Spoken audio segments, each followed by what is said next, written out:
Dr. Degroot graduated with a PhD from York University in Ontario, producing a dissertation entitled The Frigid Golden Age, Experiencing Climate Change in the Dutch Republic, 1560 to 1720, which is due out in the coming months under the University of Cambridge Press. Prior to this, he studied history at McMaster University.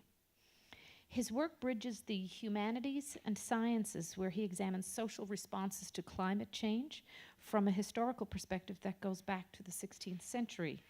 And his interests extend to the relationship between climate change, human resilience, and conflict or warfare.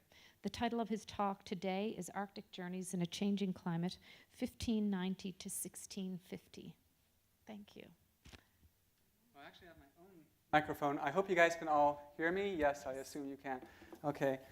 Well, thank you very much. I'm delighted to be here. I thank the Arctic Institute also for inviting me here. Rough night last night. I have to be honest, I didn't get much sleep last night.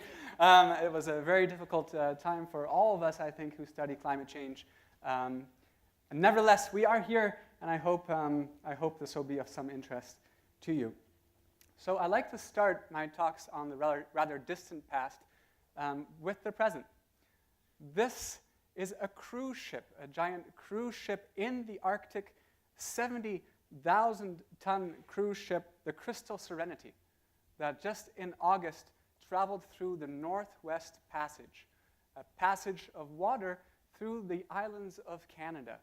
So you can see it right here off an Arctic community, right here off a mountain, and this is a different ship. This is, in fact, the first non-Russian cruise ship to travel through the Northeast Passage above Russia this time. And this was just a couple years ago. Here you can see a rather larger ship, an oil tanker, off the northern coast of Russia. A northwest and a northeast passage. And there's a little bit of ice here in the foreground, but in general, there's not that much. Now here's a map of some recent ship journeys through the Northwest and through the Northeast Passage. So you can see here a container ship that left Vancouver going to Finland successfully made it through the Northwest Passage. In the yellow, you can see a container ship that left China, this time traveling through the Northeast Passage and arrived at Europort in the Netherlands.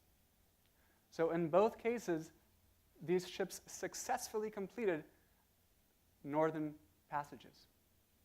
Now, why is that so interesting? Why is that so significant? Well, of course, the answer comes back to climate change. This is a map of global temperatures in September 2016. And here you can see temperature anomalies relative to the average between 1951 and 1980. Of course, what pops out is not only the fact that global temperatures here are 0.9 degrees Celsius warmer than that average, but also that warmth is concentrated in the Arctic. The Arctic, which in September was about 3 degrees Celsius warmer than that long-term average. And September, by the way, was relatively the coldest month of 2016. This is a map of Arctic sea ice extent in recent years relative to the average from 1981 to 2010 this time. And you can see,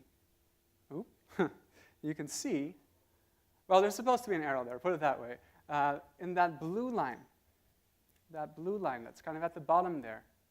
And that shows that Arctic sea ice has never been lower in October, part of October and now in early November in the instrumental record than it is right now. So these northern passages have been opened up by the melting of the Arctic. Before, they would have been impassable. Well, there it is. Okay, there's my arrow.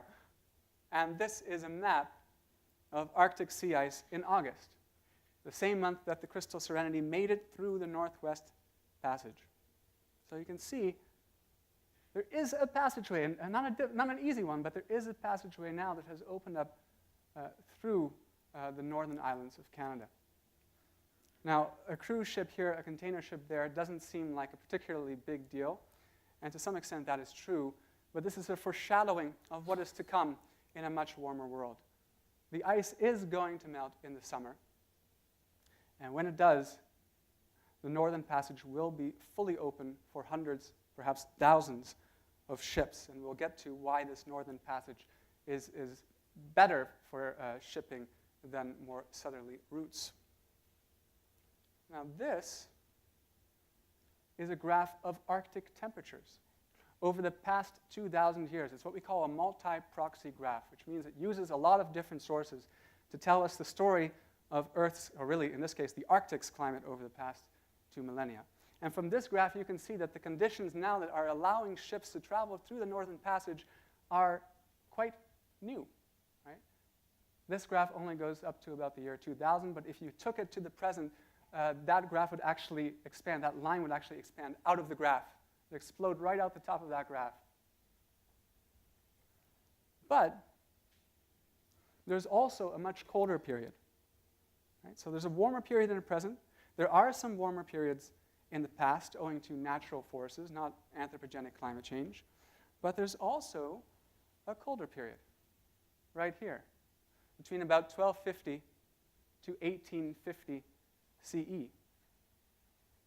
And this colder period is called the Little Ice Age. In this Little Ice Age, temperatures across the Northern Hemisphere, and probably globally, were colder, substantially colder than they are today. How much colder depends on the region, but in the Arctic, they were roughly 0.5 degrees Celsius colder than the 20th century average. And then this period here is the period that I want to talk about today. It's called the Grindelwald fluctuation, so named for the expansion of the Grindelwald glacier that coincided with this cold period. Now, across the Northern Hemisphere, this period was pretty much universally cold, but in the Arctic, as you can see, it was distinguished by cooling. So it didn't start off cold, but it did get colder over the course of the fluctuation. Now, what are the reasons for the Grindelwald fluctuation? Well, one of the most important is undoubtedly volcanic activity. A series of relatively small volcanic eruptions, according to the present state-of-the-art knowledge, pushed the world into a decade-scale cooler climate. And then there was one particularly big eruption, Nevado del Ruiz, in 1595, but also Huayna Patina in 1600 that contributed substantially to the cooling. There are other theories as well, but volcanism is rock solid. And why do volcanoes cause cooling? Well, it's because they release sulfur into the atmosphere, and these sulfur aerosols reflect, scatter sunlight. This is a graph. There's a lot of graphs in all of my lectures and talks. This is a graph of Northern Hemisphere temperatures reconstructed using tree ring data over the past, 2,500 years or so. And here you can see, what I like about this graph is that you can see not only Northern Hemisphere temperatures at the top, but also volcanic eruptions at the bottom. And the longer those lines, the bigger the volcano. You can see an eruption in 1257, right at the onset of that Little Ice Age. Another very big eruption in 1815, Tambora, during particularly cold periods.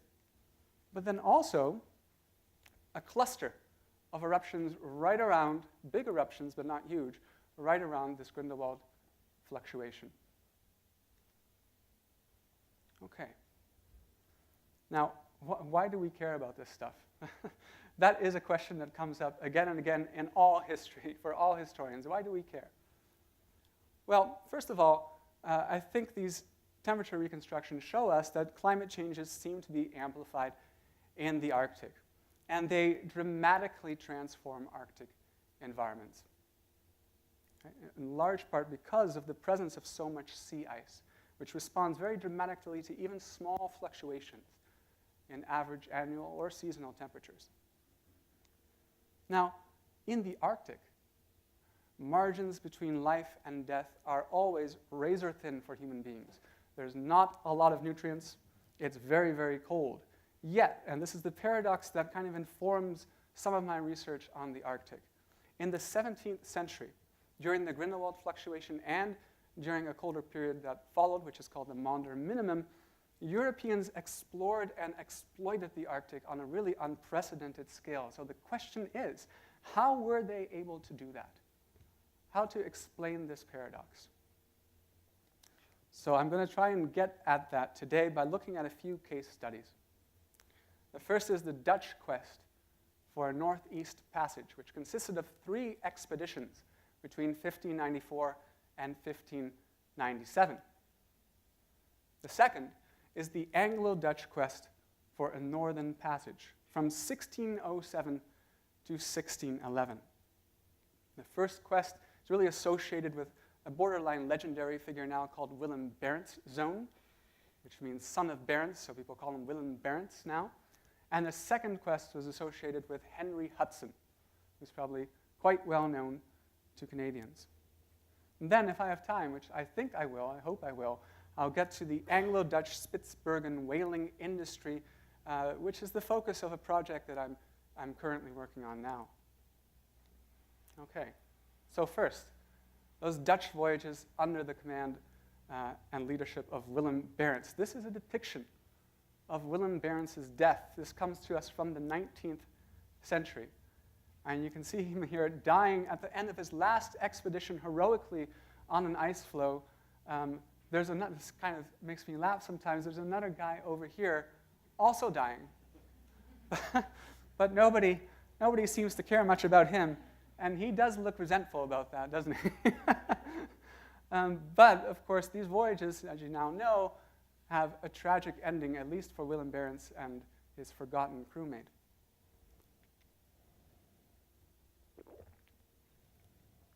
But we have to begin, like all historians do, good historians, at the beginning, with the reasons for a quest for a northern passage during the Grindelwald fluctuation. Why did people do this crazy thing in such a cold climate? Well, it began in the 16th century, so it actually began before the Grindelwald fluctuation, when northern European mariners started to search for some sort of passage, actually associated with the English Muscovy Company, trading furs into Archangel. And they started trying to sail east from the White Sea, and they ran into Novaya Zemelia, as we now call it, but the Dutch called it Nova Zembla. They didn't get far past Nova Zembla, however, and in the 1590s, the Dutch ended up taking the lead. Now, they looked for Asia for a couple reasons. Now, first, they had calculated that going through the Arctic would cut the time of the journey and the length of the journey by 2/3. So this was a way of really quickly getting to Asia and getting what they sought, spices and silks from China. They wanted to trade with China. These are low-volume, high-value commodities that would fetch a very good price on the European market. But even more importantly, the Dutch Republic was at the time at war with the Spanish Empire, in fact, trying to break away from the Spanish Empire. And Spain had actually united, the Spanish and Portuguese crowns had actually united. So Spain at this point controlled trade from Asia to Europe, and this might just offer a chance to get around Spanish control and to find a more efficient voyage to Asia. This is a map of what's called the Portuguese Estado at the time, and I hope this map reveals just the extent of Portuguese presence in Asia at the time. And also how the northern coast of China there is uncharted. Of course, nobody had actually managed to succeed in this quest for a northeastern passage. Now, 2 circles formed in what was then called the Dutch Republic. It's the present-day Netherlands. One in Amsterdam, and the other in the coastal city of Enkhuizen. And these 2 circles had rather different ambitions, but both of them focused on this place right here. Again, Nova Zembla. No one had ever gone further east than Nova Zembla. They knew if they were going to get to China, they had to try and do that. Many of them were quite confident. A cartographer who's even now remembered, Gerard Mercator, wrote in 1580 that, quote, "The voyage to Cathay, which is what China was then called, by the east is doubtless very easy and short." He was confident from the map that he created right here in 1594 that it would be easy to find a way around Nova Zembla. And the entrepreneurs, both in Enkhuizen and Amsterdam, were too. And that was for a few reasons. They believed first that deep water could not freeze.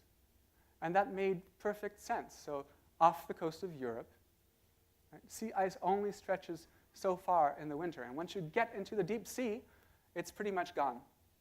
So it made sense that the deep and powerful currents far from the coast would prevent sea ice from forming. But also, they thought that continuous sunlight made Arctic summers much warmer than even most of Europe. And they therefore speculated that continents like this one, on this map from 1594, must be inhabited. They thought there were cities there, and maybe monsters, and maybe treasures. And incidentally, they also thought that these continents existed because mariners that had gone sufficiently far north ran into sea ice, and so the thinking was, well, there must be land nearby. There can't be sea ice in deep water. So the two schools focused on two different parts of this northeastern passage. The Enkhuizen school wanted to try a passage through the Strait of Ugor, or the Ugor Strait, between the island of Weygats, which you can see there, over there, right by the arrow, and then down here in detail, between the island of Weygats and mainland Russia. But the other school wanted to try a passage north of Novaya Zemelia, because, again, they thought that deep water could not freeze, so heading north naturally would take you into deeper water and afford a better passage. And now my argument is that these expeditions were all influenced by the local consequences, sometimes very counterintuitive local consequences of global-scale climate changes. Now, the question is, how do we know what actually happened on these expeditions? And how do we know about the environments that they encountered? Well, this is a page from an expedition journal during one of these Barentsz expeditions. And you can see that there's an awful lot of information that we can get from it. We can know the course and the speed of the ships, their qualitative location. It says here, off the coast of Nova Zembla. Their quantitative location, and this we have to be a bit tricky with. This is a bit tricky because the North Pole and the magnetic North Pole are two different things, and contemporaries didn't necessarily realize that. So sometimes the quantitative location in degrees latitude is not always accurate. But we can get environmental data from it. In this case, the depth of the sea was actually measured by these explorers on this page of their journal. And then also, we can get a sense of sea ice, the distribution of sea ice, and sometimes even weather. So this is a really rich trove of information for environmental historians like me. Now, at the same time, these sources have possibilities and limitations. So on the one hand, explorers interpret northern natures and peoples in the light of a whole constellation of assumptions that Europeans had in the 16th century.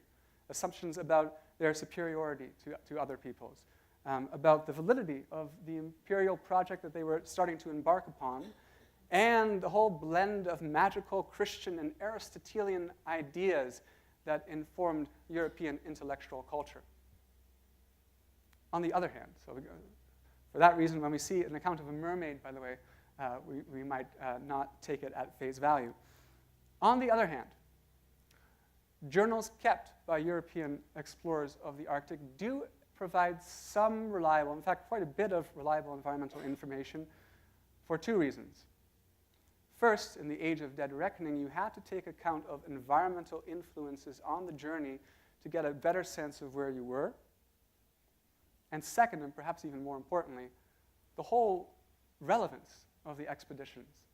Their whole purpose was to actually reliably find environments that future navigators could then exploit and get through.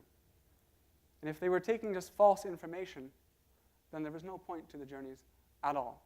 Right? They were trying to chart a course for future merchants from the Dutch Republic. So people like me conclude that we can learn a lot from these journals about not only the experiences of explorers, but the environments that they encountered. So now to get to the actual expeditions, beginning with the first, in 1594. In this expedition, 2 ships led by Cornelis Ney and 1 ship called Het Boot, which means the boat, led by Willem Barentsz, sailed north to Novaya Zemelya. The crews quickly got in a dispute, which is a very Dutch thing to do. If you've ever watched Dutch soccer, this is what we do. We like to argue with each other. So they quickly got in a dispute, and the 2 ships led by Ney, which were crewed largely by people from the Enkhuizen Circle, decided to try and go through the Yugor Strait right here. You can tell here, Novaya Zemelya kind of curves up around the top of this map, and that's Vegatz by the arrow, and then the Yugor Strait just below it. So they decided to try and go through the Yugor Strait, and the 1 ship, led by Barentsz, decided to head up north to test to see if they could get around the northern coast of Novaya Zemelya. Now, the 2 ships that went through the Yugor Strait made it through eventually and got into the Kara Sea. That's this big sea you can see here that covers actually most of this map. They got into the Kara Sea, and they actually traveled further east than any Europeans had ever traveled that far north. So as far along the Northeastern Passage as any Europeans had ever gone. They actually stayed for a while. They explored the coast. They sailed as far east as they could go. Then the season got late. They reached an island full of what they called angry walruses and lots of sea ice around the island, and that persuaded them finally to head back in autumn. Now, Barentsz and his crew sailed north, encountered too much sea ice, didn't really try and get further, sailed south again, met up with the other 2 ships, and they all returned to the Republic. This is a map of the expeditions. And I don't know if you can really make out the actual courses of the ship. It's kind of difficult to make out here. But you can probably see that there's what's called a Nieuwe Noordzee that has been uncovered, a new North Sea for the Dutch. And below it, New Holland. So this just goes to show you the optimism of these explorers. They thought they had actually won their way to the east, and they only turned back because the season got so late. Now you can also see a whale and a walrus, and on early modern maps, these were kind of codes. They communicated what the explorers hoped to exploit, the resources they had found that they hoped that others would exploit down the line. And whales and walruses would be top of the list in this case. Okay, so that was the first expedition. Very successful, according to the explorers, and very encouraging. And now the second expedition, 1 year later. This time, a major fleet set sail from the Dutch Republic. 7 ships. And they reached the Yugor Strait once again. So again, the Enkhuizen Circle dominating. They reached the Yugor Strait and found no passage. Sea ice was streaming west from the strait. They tried to lash their ships to icebergs. Those icebergs fell apart. They almost threatened everybody. And then finally they anchored on the coast, or off the coast, I should say, of Vegatz. There, a number of the sailors went ashore and thought they had found an enormous trove of diamonds. In fact, they were worthless crystals. And several of them were ambushed by polar bears. So this is a depiction of them fighting polar bears. And a passage from the journal, apparently one guy cried out, "Who is it that pulls me so by the neck?" Whereupon his mate sensibly responded with, "Oh, mate, it is a bear."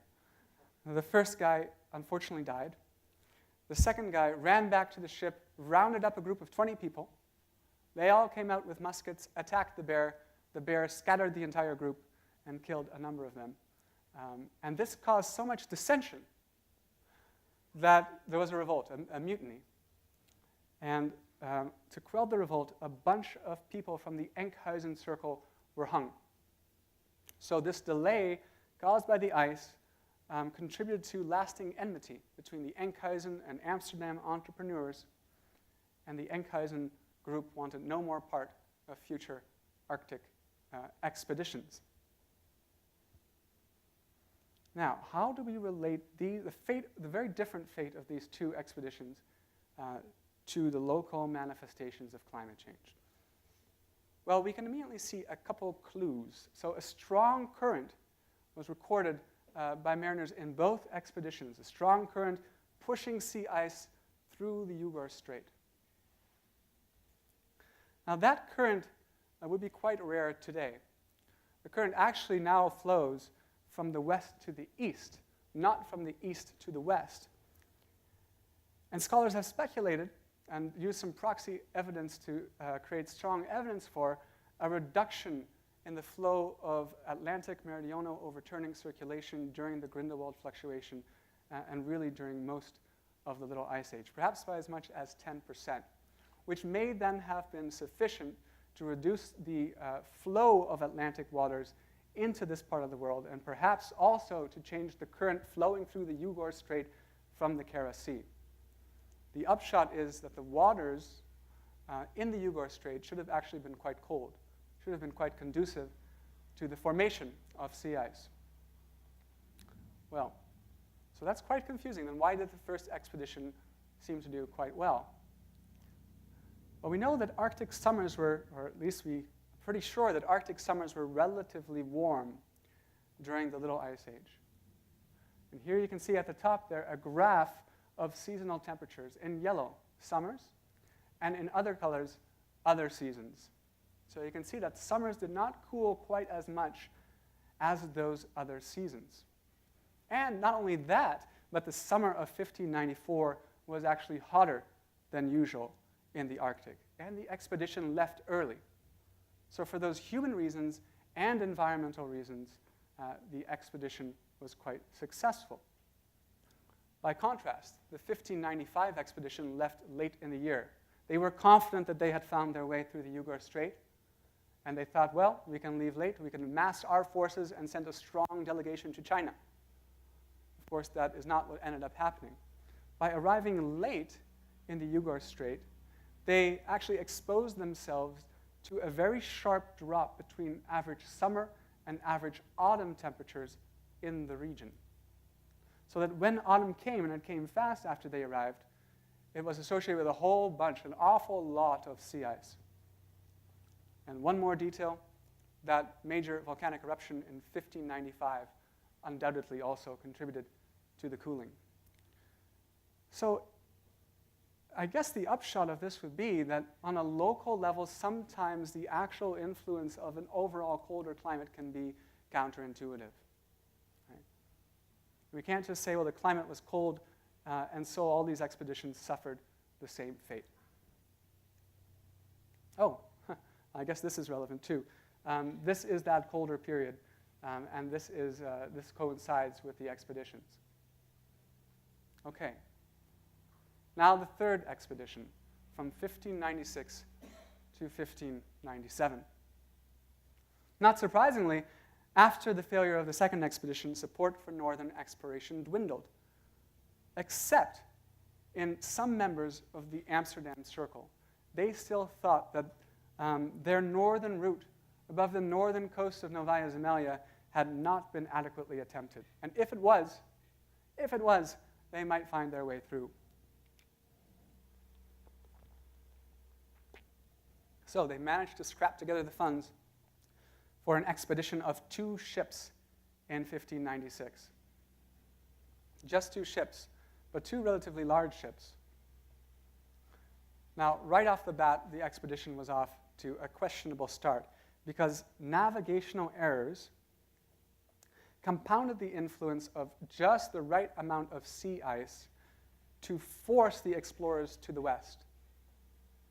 So they were drifting far to the west. There were still some openings in the sea ice, but just enough to keep them from going east. And because of that, they cited Bear Island and then Spitsbergen. They coined the term. Spitsbergen means sharp mountains. And this here is the coast of Spitsbergen. They probably found it for the first time. Maybe the Norse had gone there prior. We don't know. But these are the first documented journeys to Spitsbergen. Now, how are they able to find this very northern island in such a cold climate? Well, this is a map of currents through the Arctic. It's somewhat simplified, but you get the picture. And now, strangely enough, during the Grindelwald fluctuation, according to seabed sediments, this current, the West Spitsbergen current, actually warmed. Other currents, colder currents around Spitsbergen, which is a part of the Svalbard archipelago, seem to have cooled, according to other proxy sources, but this current appears to have warmed. And this warming may well have influenced sea ice to just the right extent that there was enough of it to keep the explorers from going towards Novaya Zemlya, but also not so much that it kept them from getting to Svalbard and Spitsbergen. Now, the explorers stayed in Svalbard for a couple days. They made note of some of the rich marine resources that seemed to be there, namely bowhead whales. But of course, again, in typical Dutch fashion, they had a dispute, and a crew on one ship decided to keep sailing north to try and find a really northern passage over the North Pole. And then the crew on the other ship, which was led by Barentsz, decided to again try Novaya Zemlya. So they sailed there. They managed to find a way around the northern tip of Novaya Zemlya, which is an extraordinary accomplishment, of course. But now it was getting into autumn. So they started sailing south. And they got stuck in what they called Ice Haven in the northwestern coast, northwestern tip of Novaya Zemlya. The ship was trapped by ice. The ice thickened. The ice eventually became so thick that it pushed the ship physically out of the water and tilted it. And then they had a decision to make. Do they stay on board the ship, or do they try and construct a shelter on the coast to overwinter? Barentsz had, unbeknownst to some of his crew, actually prepared for an overwintering and expected one, but he thought that they would overwinter further south. And now they were further north than any Europeans had ever been in winter. So this, by the way, is in Novaya Zemlya. It's a fake sunrise, almost, caused by the refraction of sunlight, and they were the first to spot it in the spring. So this is one of the outcomes of the journey. But in the fall, they had to build a shelter. And here is the shelter they ended up building. It would have been impossible to build but for trees, oddly enough, that had washed ashore in a storm. A storm that some climatologists have concluded was probably more likely in the climate of the Grindelwald fluctuation as it was expressed in this region. Now, this is not an entirely accurate depiction of the shelter. In fact, they would have piled up snow on both sides in order to insulate it better, but you get the picture. It was not quite as cheery as it is depicted here. In fact, this is from December 6th, from the journal of Gerrit de Weer. The cold was almost not to be endured, whereupon we looked pitifully one upon the other, being in great fear that if the extremity of the cold grew to be more and more, we should all die there with the cold. And this is a monument that's now put up at the site of their cabin, which they call the Saved House, or in Dutch, the Behouden Huis. And this is from a published account of their journey. And here you can see, so at the top left, things not going so good with polar bears. Then they unload the ship. You can see it here, caught upon the ice. The saved house, this time, on the top, and at the bottom left, the saved house with snow piled up, so to insulate it. And then they couldn't actually escape aboard the ship in the spring. So what they did was they took 2 small boats that had been lashed to the ship earlier, fortified them as best they could, and left Novaya Zemelya on those boats. They took the wrong route back to the Dutch Republic. They got lost several times. Barentsz died on that ice floe. Some of his compatriots died as well. But remarkably, most of the explorers actually managed to find it back to the Dutch Republic, and their fur hats caused a sensation in Amsterdam. This is a map they created of Novaya Zemelya. And here you can see not only those plentiful marine resources, but also sea ice clustered all along the northwestern coast of Novaya Zemelya. You can see their saved house, the Behouden House, right here. And this is, of course, their ship stuck in the ice. So this was really, the first half maybe of the expedition was influenced by the counterintuitive consequences of the Grindelwald fluctuation. The second half of the expedition certainly was influenced, as we would expect it, by the Grindelwald fluctuation, with one interesting caveat, and that's that a warm summer likely allowed them to get up to the northwestern coast, but a sharp transition to autumn then made them stuck.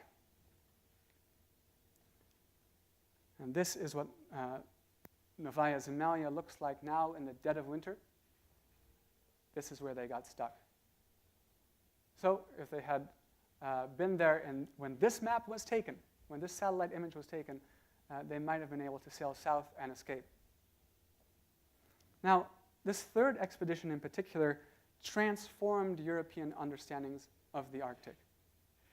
So you can see in this map, which was created by Barentsz shortly before his death, you can see Nova Zembla right here, which is actually a fairly accurate depiction of the archipelago, and what they called Het Nieuweland, which is Spitsbergen, and also then the rest of the Svalbard archipelago, as it would later be discovered. You can see also very plentiful marine resources. These don't look much like whales, but they would have been bowhead whales, and of course, seals as well. Now, why did this transform European understandings of the Arctic? Well, it really did contribute to disproving the idea that there was a continent in the far north. It now seemed abundantly clear that deep water could, in fact, freeze, and that all that ice that had been cited earlier was no indication at all of land.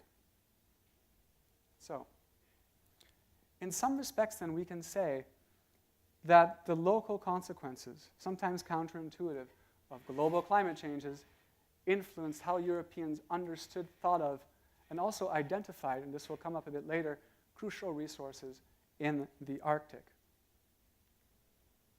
Okay, now skipping ahead a little bit to the expeditions of Henry Hudson.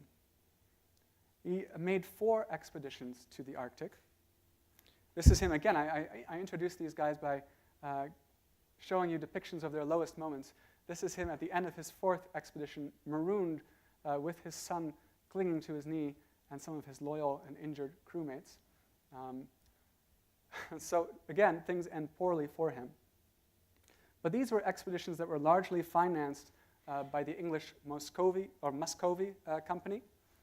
And the company intended to find, again, a quicker route to Asia. Now, the first 2 expeditions were less than successful. In the first one, actually, Hudson actually went up to Spitsbergen again, following in the footsteps of Willem Barentsz, and actually inspired by Dutch intellectuals. And though he managed to get further into the Arctic than Willem Barentsz, he did not, in fact, discover a northern passage. And I've created this map actually for a relatively recent article. You can see in black the outbound voyage, in blue the inbound voyage, and in white, I hope you can make it out, but in white is the part of the voyage in which sea ice was sighted by the crew, and the stars indicate the beginning of that and the end of that. So you can see here roughly, this is a rough proxy for the extent of sea ice in 1607. Crucially, in this first expedition, Hudson very carefully recorded the abundance of bowhead whales off of Spitsbergen. Now, the second expedition took Hudson and his crew to Novaya Zemlya, but this was during 1608, and 1608 was one of the very coldest years of the Little Ice Age, coldest because of a major volcanic eruption. So they didn't get far north at all. In fact, they didn't do nearly as well as Willem Barentsz had done. So these expeditions were largely failures.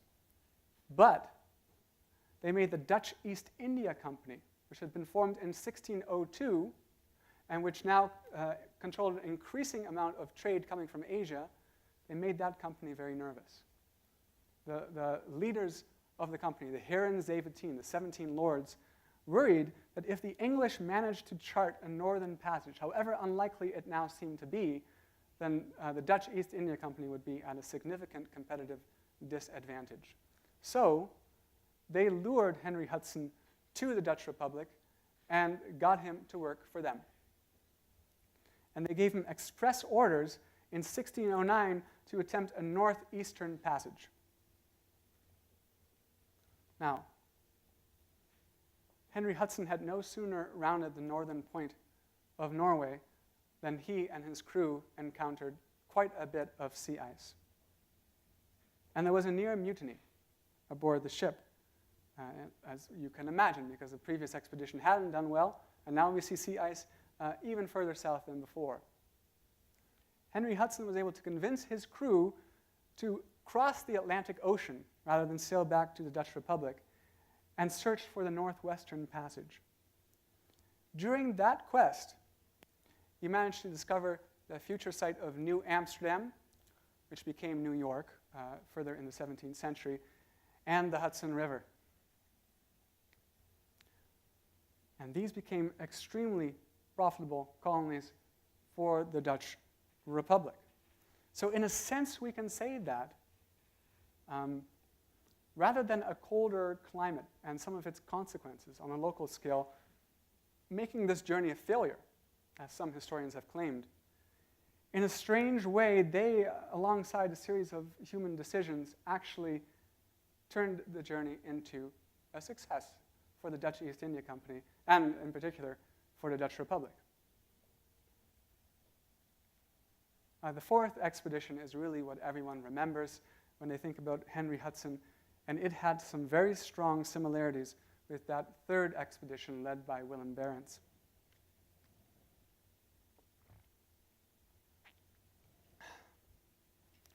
Here, as you can see, sea ice, the explorers encountered sea ice off of Greenland.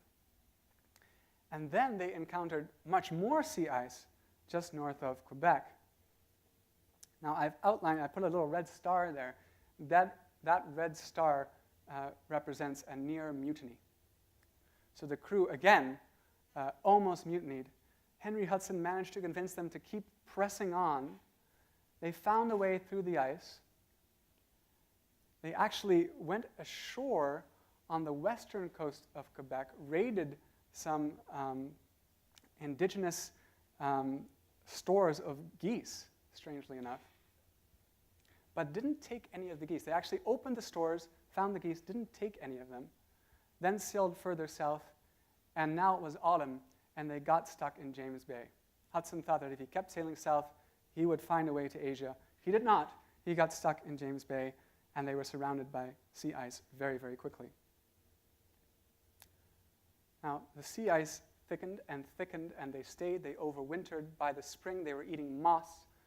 They finally actually managed to get the ship free, but then they were stuck in sea ice again, and you can see this time a real mutiny. Hudson was marooned, so was his son, so were some of the loyal crew. Remember that painting? Then the remaining mariners tried to get back, encountered some First Nations communities, were killed in large numbers by them, and really only a few sailors managed to get back to the British Isles, where they were swiftly court-martialed. Here you can see the extent of sea ice on the outbound part of their journey, and I'll come back to that in a few minutes. Now again, I want to say that the local consequences of climate change are what really matters here. Because melting in the Hudson Bay has some counterintuitive properties. Sea ice lingers longest in the north part of Hudson Bay and in the south part of the bay. And this might not be what we expect, but it has a lot to do with currents and with the salinity of that south part of Hudson's Bay. So that these local characteristics actually kept the sailors from setting sail earlier than they might have in the spring. And perhaps that contributed to the sea ice also that inspired them to mutiny. And we can also add some other complications. Because it's clear, right, that extensive sea ice contributed to a near mutiny, forced the explorers into Hudson Bay, hampered their escape from James Bay, and then trapped them until all of their victuals ran out. All stuff that we would expect for the Grindelwald fluctuation. But, and there's always a but, the winter and the summer had actually been quite mild in 1610, as far as we can tell. And it is this that let the explorers enter the bay in the first place. So a relatively mild summer in the context of an overall cold climate. Okay. Now, again, it's too simplistic to call this voyage a complete failure for its English financiers. The bay was partially mapped, and now English merchants knew enough to actually send additional ships to do further scouting, to set up trading companies in the end, or trading posts in the end, and this then ultimately contributed to the creation of the fur trade in northern, what we now know as northern Canada. So what conclusions can we draw from all of these voyages? Well, I think we can see that even in the extreme environments of the Arctic, at least moderate climate changes had complex consequences for human beings. We can see that local manifestations of these climate changes could sometimes be counterintuitive, and people could often respond in surprising ways. And that might lead us to think maybe differently about the so far relatively moderate climate changes that we have experienced around the world and even in the Arctic. But there's a limit to this nuance as well. This is a map of the Arctic in October of 2014. Why 2014? Well, that's when I asked NASA for permission to use this map. So there's even less sea ice if you would have looked at October 2016.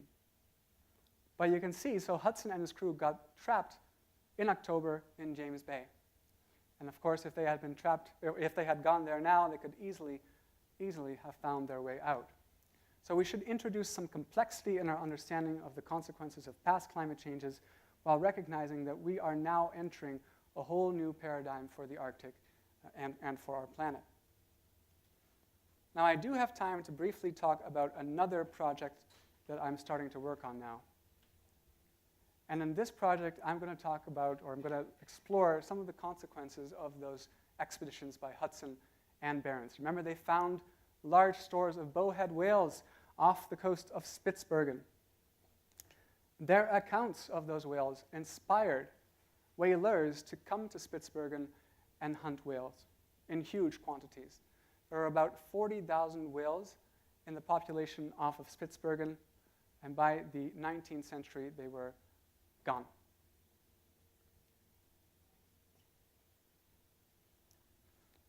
Now, what I'm going to do, and I'm working with an archaeologist called George Hambrecht, we're going to try and figure out how climate changes influence sea ice in ways that influenced whale behavior, in ways that influenced the ability of whalers to catch whales, in ways that then contributed to conflict between nationally distinct groups of whalers. And this whaling was incredibly important because it really contributed powerfully and importantly not only to the transformation of the Arctic environment, but also to the success of Dutch and English economies. This is an 18th century depiction of the whaling and walrus hunting industries in Spitsbergen. So the question then is, did climate changes lead to Arctic resource wars long before the beginning of global warming? And what kind of parables can we take from that that might illuminate our understanding of the present and the future? A lot of this is based on, this is a depiction of Spitsbergen and some whaling factories there, but a lot of this is based on these graphs. These graphs that show correlation between mean summer temperature and the whaling catch off of Spitsbergen. And strangely enough, it seems that when temperatures were low, the whaling industry was more successful. More whales were killed. And there's been some speculation about how when there was more sea ice, whales would group up on the edge of the sea ice and they were then easier to hunt. But we're actually going to look at the archaeological evidence in Spitsbergen, and we're going to look at documentary sources and even high-resolution satellite images to try and figure out if there's any truth to this and if that then led to more violence. Now, finally, some of my work on the Arctic is part of a new book that I'm now working on, which I'm tentatively calling Conquering the Cold. It might get a better title as I continue to work on it. But here the question is, which societies or communities succeeded in periods of profound pre-industrial climate change, and why? This is a graph of temperatures in every continent on Earth over the past 2,000 years, a multi-proxy reconstruction. And what's been circled here, and here, and here, and here, and here, are periods of profound cooling during the Arctic that coincided not only with volcanic eruptions, but also reduction in solar radiation. So that's what I'm currently working on, and some of this Arctic work contributes to that project. Well, thank you very much, and I look forward to your questions.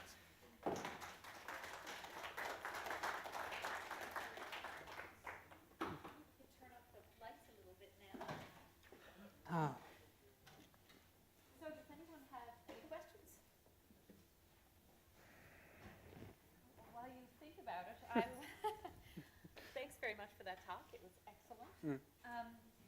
And when you were talking about the complexity of consequences of these relatively short-term shifts in climate to the humans that were occupying that space, it speaks a lot to the sort of data that you're looking at. A lot of people who are studying the climate are looking at climate change over a much broader period. So what do you think is the big value of looking at historical documents? A lot of it comes down to resolution, right? Natural proxies can be very low resolution. Usually the best they can tell us is information that is seasonal, a resolution about what climate is doing, how temperatures, precipitation, and sometimes circulation patterns are changing. Documentary proxies can give us information at even sometimes an hourly resolution. So there's that, and of course you need the documentary evidence in order to link changes in the natural world to human beings and human history. And doing that, I think, can very rarely give us concrete predictions for the future, but can often offer parables that lead us to think in different ways, perhaps, about the influence of climate change in our present and our future. Yeah, and I guess it's also very much a human study as well. It's human responses to those kinds of conditions. And I think sometimes we look at ecosystemic responses, but we don't put in that sort of social. Well, I will say historians always look at the human story because we're distinguished by our use of documentary sources. So if a history that does not involve people is not something that a historian would do. That would be a paleoscientist. Yeah. Anyone have any other comments or questions?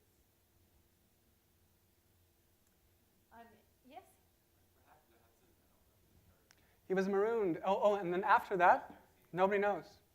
Nobody knows, yeah. Sometimes you see speculation that he managed to survive, and some traces have been found of Henry Hudson, but there's nothing conclusive. Yeah, I think it's likely that he died soon after he was marooned. Yeah.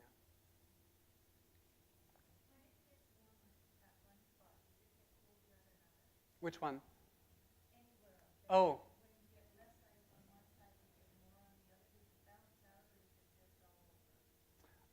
In general, I guess it depends on which location you look at, and it has a lot to do with changes in oceanic circulation and sea temperatures and atmospheric temperatures. Sometimes those things contradict one another, and other times they mutually reinforce.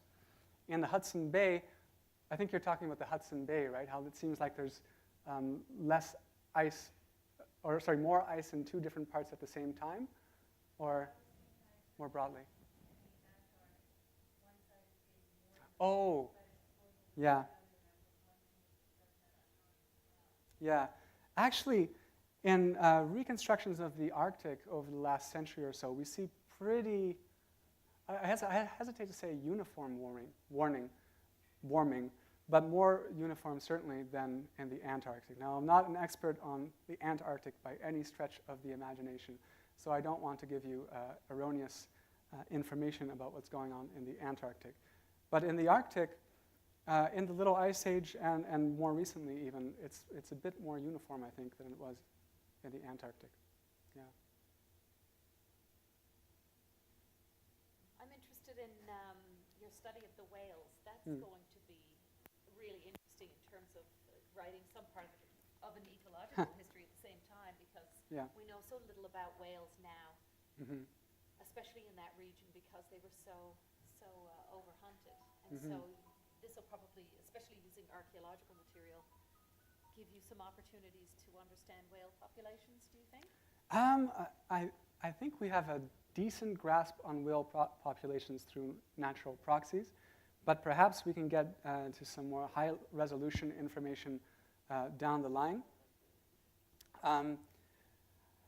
However, I think what this will let us do, really, again, is try and figure out the human story, right? And again, it's how people actually engage with changes in the natural world. That's kind of been my focus. Yeah. Excellent. Yes? People from Russia or China trying the Arctic from the other side? Not China, no. There were actually hunters from Russia that the explorers encountered, and they gave them advice, sometimes false advice, about what to expect. In one expedition, hunters from Russia told them that the Kara Sea was frozen all the way over, and they would never find a way through. That's an expedition in which they did actually find a way through. So, so their motivations are difficult now to reconstruct, because of course they didn't leave documentary sources. We can use archaeological evidence to some extent to get a handle on how they actually coped with climate changes, but not the documentary sources that tell us more about their motivations, yeah, unfortunately. But yeah, they were definitely there, they were hunting, but they weren't trying to get to China. Hunting at sea, hunting for what? I don't know. They're just described as hunters. Yeah. So, who knows? They were actually polar bear hats and fox hats. Yeah. They were besieged by polar bears, literally besieged by polar bears for part of their stay in the saved house. And then the polar bears left at one point and were replaced by much more manageable foxes. So they killed those foxes in very large quantities and actually ate them and used their fur. Yeah. Yeah. Okay, well, we invite people to join us back at the Arctic Institute on the 10th floor of the Earth Science Building, and you can talk some more to Dr. Degroot. So thanks very much. Thank you. Thank you.